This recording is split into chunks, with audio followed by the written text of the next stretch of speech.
Have you ever heard the story of Little Red Riding Hood? You probably know the one with the big, bad wolf and the scary trip to Grandma's house. But what if I told you that's not the whole story? What if the real Red Riding Hood was a hero of the forest, a friend to all its creatures, and an expert navigator? Let's dive into the untold tale of the true Red Riding Hood. Our story begins in a cozy little cottage on the edge of a vast, enchanted forest. This wasn't just any forest. It was a labyrinth of twisting paths, sparkling streams, and towering trees that touched the sky. And living in that cottage was a girl known to everyone as Red. Famous for the beautiful scarlet cloak her grandmother had made her. Now, Red wasn't just a girl who liked to visit her grandma, she was the forest's unofficial guide and protector.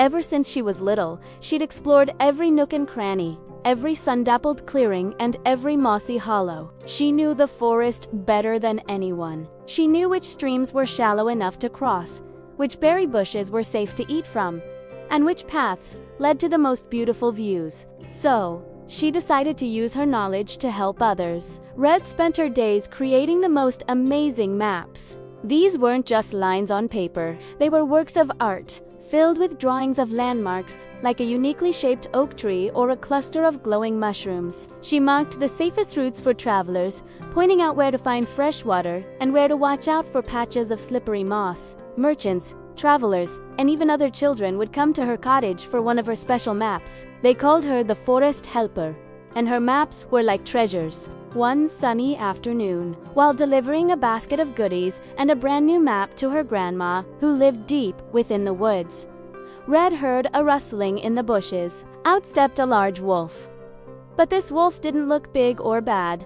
He looked lonely and a little bit lost. His fur was scruffy and his eyes held a hint of sadness. Instead of screaming or running away, Red remembered what her grandma always said. A kind word can build a bridge where a path doesn't exist. So, she smiled and said, "Hello there. You look a little lost. My name is Red." The wolf was stunned. No one had ever spoken to him so kindly before. Usually, people would just scream and run.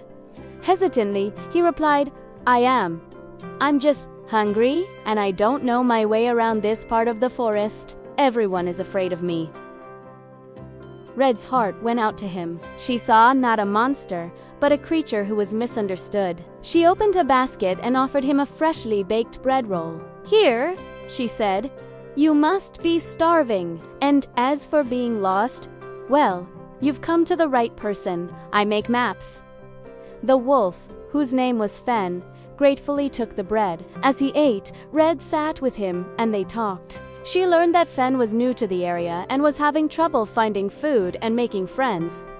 He wasn't mean. He was just shy and a bit clumsy, which often scared other animals away. Red pulled out one of her maps and showed it to Fen. "Look," she explained.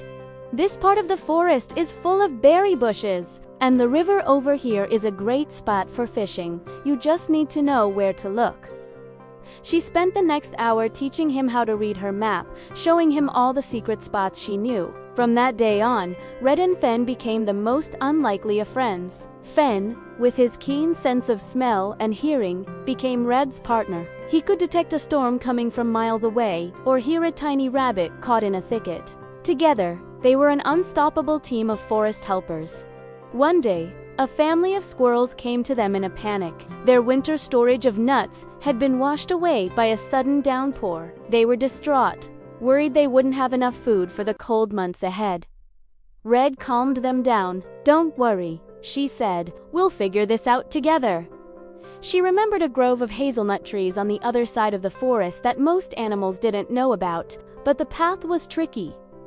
That's where Fen came in. With Fen leading the way, sniffing out the safest trail, Red guided the squirrels. They crossed streams and climbed over fallen logs, and soon they arrived at the hidden grove. It was filled with more nuts than the squirrels had ever seen. The squirrel family was overjoyed and thanked Red and Fen profusely. News of their good deeds spread like wildfire through the forest. Soon, everyone knew that if you had a problem, you could count on Red and Fen. A young deer got its antlers tangled in some vines. Redwood gently untangled them while Fen stood guard. A grumpy old badger couldn't find his way back to his burrow. Red would draw him a personalized map, and Fen would walk with him to make sure he got home safe. But their helping wasn't just for animals. One evening, a merchant got his cart stuck in the mud just as it was getting dark. He was far from the main road and was starting to panic. Just then, he saw a bright red cloak and a large, furry shape appear from the trees. It was Red and Fen. Red assessed the situation with her clever mind. "The wheels are sunk deep," she observed. "We need more leverage." She noticed a group of strong, young bears nearby who were usually quite shy. Red knew she couldn't solve this alone. "Fen," she said, "could you please go and ask the bears for help? Tell them a traveler is in trouble and we need their strength." Fen, who had become a trusted friend to many, approached the bears calmly. He explained the situation, and because they trusted him, the bears agreed to help. With the bears pushing from behind and Red guiding the wheels, they managed to free the merchant's cart from the mud in no time. The merchant was incredibly grateful. He offered Red a bag of coins, but she shook her head. "We don't need payment," she said with a smile. "But if you see someone else in need, I hope you'll help them. That's how we build a strong community." The merchant was touched by her words. He promised he would, and he told everyone he met about the kind girl in the red cloak and her amazing wolf companion. He told them how they brought the whole forest together, bears, squirrels, and people to help someone in need. And that's the real legacy of Red Riding Hood.